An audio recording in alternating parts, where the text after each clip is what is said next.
much red, like, oh, red lipstick, like red apples, like all this stuff. And Rothko's like, no, it's like an angry, like evil color, Satan, like blood, all of this stuff. And I think it kind of, it's really a representative color because it kind of has that, the symbolism of like, that we've had throughout the whole play with like the order and chaos. And you kind of get that from red. You have like the connotation, the bad connotation, and like it's kind of at conflict with itself because it's at the same time it's like you have love and passion and you have anger and evil, and I think the whole conflict that we have with Rothko and Ken and Rothko even within himself kind of it's red. Yeah, it's like it kind of refers back to that conversation they had, the fight scene, because mine goes like red was kind of their discussion, their fight, and like the inner conflict Rothko has, the inner conflict that Ken has on maybe like showing Rothko's work or whether he even wants to stay anymore. Like I think it refers to that like whole between two things. He got so mad because it was so general, but that's the title of the play. Like he's mad at the title of his own play,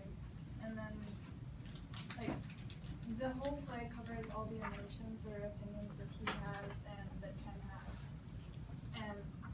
when he criticized the word red, he was saying that it was general, so like red is kind of like all the emotions inside the play. I think also like, yeah, and like I think like because Ken is the one who like says red, he's the one who kind of puts that generality out there, and it's like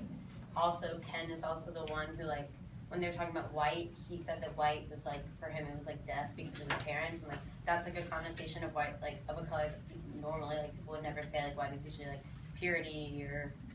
like just being new or fresh, like things like that. So like for Ken to be the one to kind of like challenge Rothko with red, like the generality, like I think Ken also challenges him in a lot of other ways. Like when he says that white is for him is death, like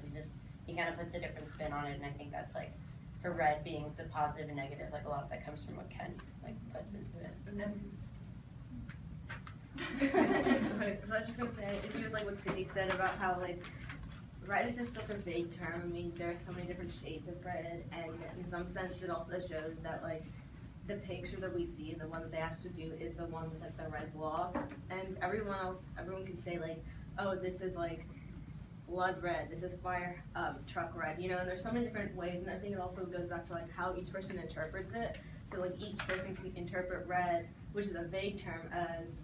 a different type of red to their thing. Like we can all say maybe like that my shirt is red, but you can also say that it's, oh, I think it's more of like, you know, a fire truck red than just like, you know, like a blood red, like it's darker. So it also goes back to like the specificness of how like each painting, there's always gonna be a different perspective for each viewer. And then the scene that Brian was talking about, where there's like red just covering his arms, I feel like that scene is really like the turning point in the play, because you see like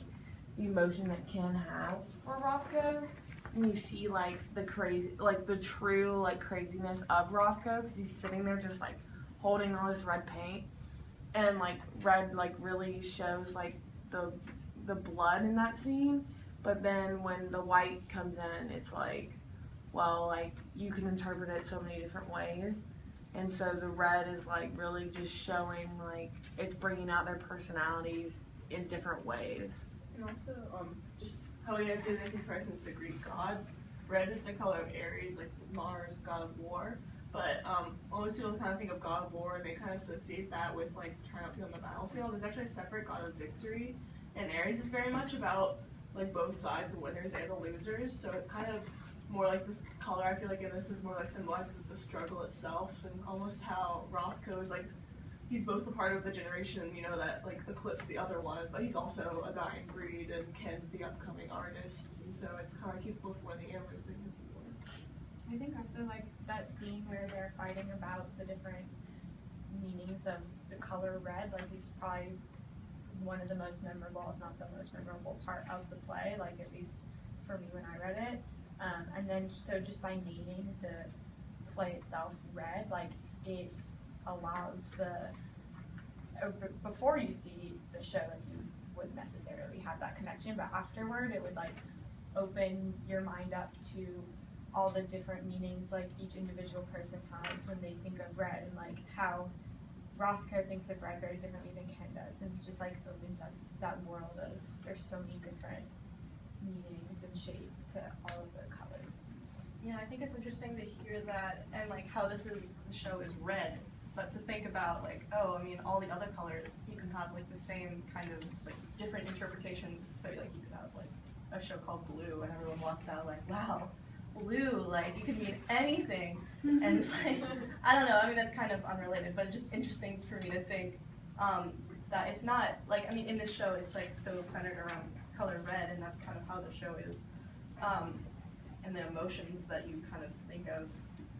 and all that, but it's just like interesting, like, in the alternate universe, you have a show called Blue or Green or White or whatever that could have the same kind of feel, that you kind of get like different associations with the color. Should we go to the next question? Next question.